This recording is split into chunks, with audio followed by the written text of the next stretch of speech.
மன்னர் சதோச மனித புதைக்குழி மற்றும் மன்னர் திருக்கேதீஸ்வரம் மனித புதைக்குழி வழக்கு விசாரணைகள் இன்றைய தினம் வியாழக்கிழமை மன்னர் நீதவான் நீதிமன்றத்தில் விசாரணைக்காக எடுத்துக் கொள்ளப்பட்டது. இதன்போது பாதிக்கப்பட்டோர் சார்பில் மன்றில் முன்னிலையான சட்டத்தரணி VS நிரஞ்சன் ஊடகங்களுக்கு கருத்து தெரிவித்துள்ளார். இன்று சதோச மனித புதைக்குழி வழக்கு மன்னர் நீதவான் நீதிமன்றத்தில் எடுத்துக் கொள்ளப்பட்ட போது யாழ்ப்பாண சட்ட வைத்திய அதிகாரி செல்லையா பிரணவன் அதில் ஆஜராகியிருந்தார்.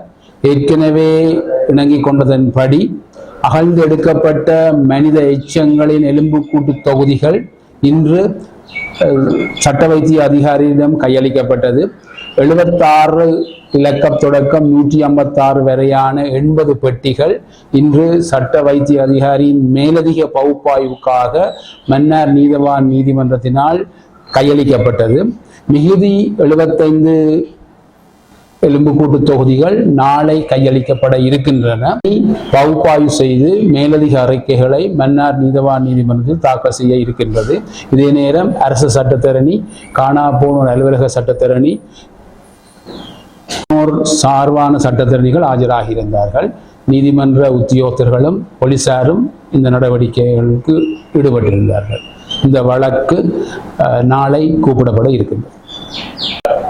இன்று கையளிக்கப்பட்ட மனித எச்சங்கள் சதோச புதைக்குழியின் மனித எச்சங்களை ஆய்வு செய்யும் யாழ்ப்பாண சட்ட வைத்திய அதிகாரி பிரணவன் அவர்களினால் இந்த எலும்புகளுக்கான இறப்பு காரணம் அதன் வயது, பால் போன்ற விவரங்களும், இறப்பு ஏற்பட்டதற்கான காயங்கள், அதுக்கான குற்ற செயல்களில் ஈடுபட்டதா போன்ற விவரங்களும் நீதிமன்றத்தில் தாக்கல் செய்யப்பட இருக்கின்றது.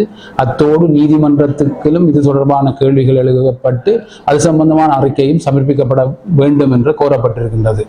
அது எவ்வளவு காலத்துக்கு இது நிறைவேற்றப்படலாம், என்ன தீர்மானத்துக்கு நீங்கள் வேற இருக்கின்றீர்கள் என்ற கேள்வி நீதிமன்றத்தினால் சட்ட வைத்திய அதிகாரிகள் கேட்கப்பட்டது.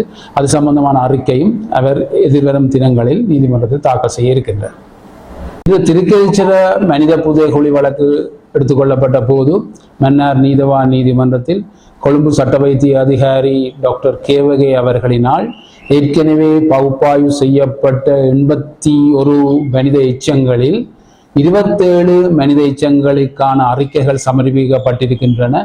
கொலைக்கான காரணம், வயது, பால், இறப்புக்கான காரணம் போன்ற விவரங்கள், 27 மனித உடலங்களுக்கான அறிக்கை இன்று கையளிக்கப்பட்டிருக்கின்றது. மிகுதி மனித எச்சங்களுக்கான அறிக்கை 6 மாத கால தவணைகளுக்குள் கையளிக்கப்பட நீதிமன்றத்தில் கூறப்பட்டிருந்தது. இந்த வழக்கு மீண்டும் மார்ச் மாதம் 12ஆம் தேதி அழைக்கப்பட இருக்கின்றது.